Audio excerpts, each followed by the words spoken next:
do major. Sense presses...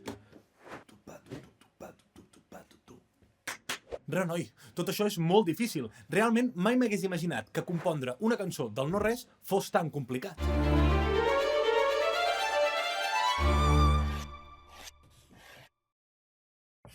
Compondre una cançó no és fàcil, però és possible. És un procés llarg que requereix coneixements de teoria musical i tècniques de composició, saber enregistrar els instruments correctament i com tractar l'àudio que enregistrem. És com construir un edifici. S'ha de procurar seguir els passos correctes, si no, l'edifici pot caure. No podem començar per la teulada o per les finestres sense una base sòlida. Ni tan sols hem de començar posant el primer maó. El primer pas és saber quin edifici volem construir i tenir una idea clara del que volem fer. Doncs amb la música passa el mateix.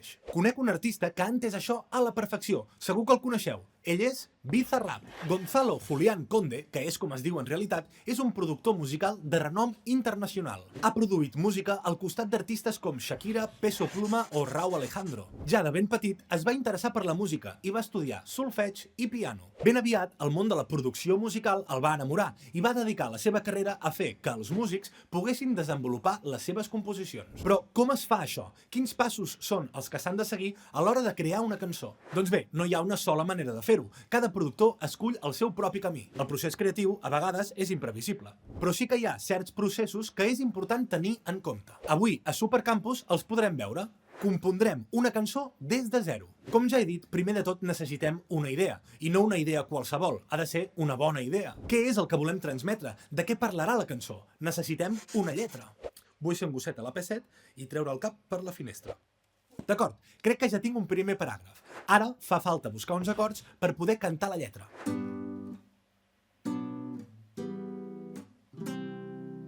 Aquests poden funcionar.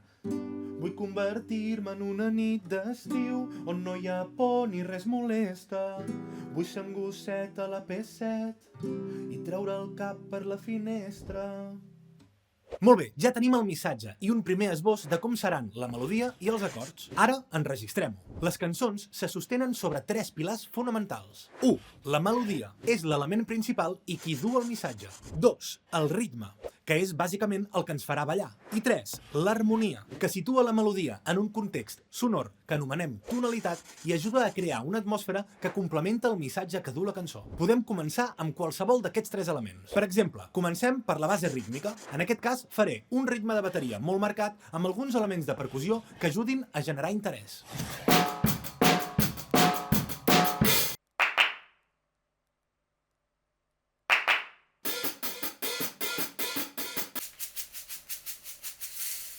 Va, crec que ja el tinc. És un ritme força animat. Us agrada?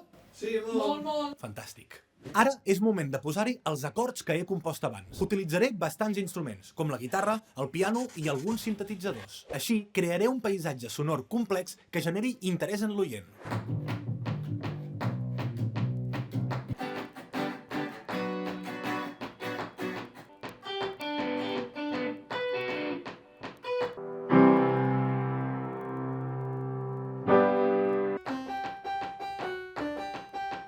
D'acord, ja tinc la base més o menys encarada. Ara ve un dels moments més delicats del procés, gravar la melodia de la veu i els cors que la complementaran. Vull convertir-me en una nit d'estiu. No, si faig cançons. No,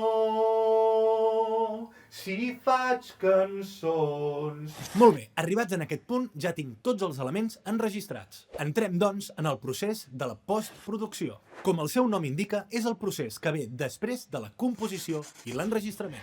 Ara toca aplicar una sèrie de processos molt tècnics que faran que els elements que he enregistrat no es molesten entre si. Per fer-ho més entenedor, us heu d'imaginar que ara mateix els elements de la cançó comparteixen un espai molt reduït i, per tant, es toquen els uns amb els altres i no acaben d'estar còmodes. La conseqüència d'això és que no els sentim definits. Amb l'ús de diverses eines i efectes ampliarem aquest espai i també aportarem grandària, profunditat, color, pes i potència a la nostra cançó. I passarem d'això...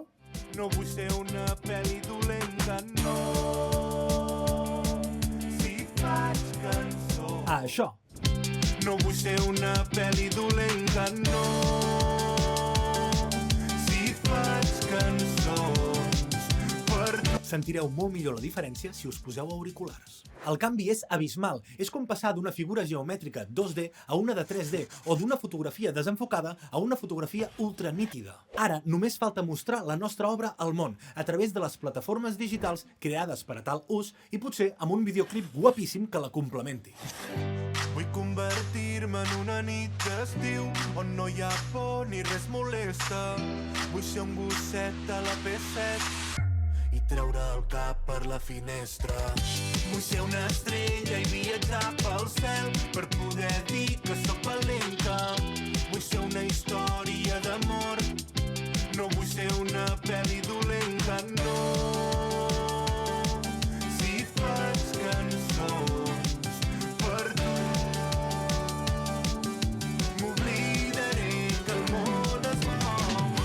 Vull convertir-me en una nit d'estiu, que el temps s'aturi sense pressa, que les cançons que canviaran el món s'escriuen lentes i amb paciència. Les melodies que surten del cor, si es fan amb calma, són l'essència de les cançons que canviaran el món. Què té Bizarrap sota la gorra? I té el cap. I què hi té dins el cap? Doncs molts coneixements que li permeten produir cançons amb un gran impacte social. T'has parat mai a escoltar els detalls que apareixen en les seves produccions?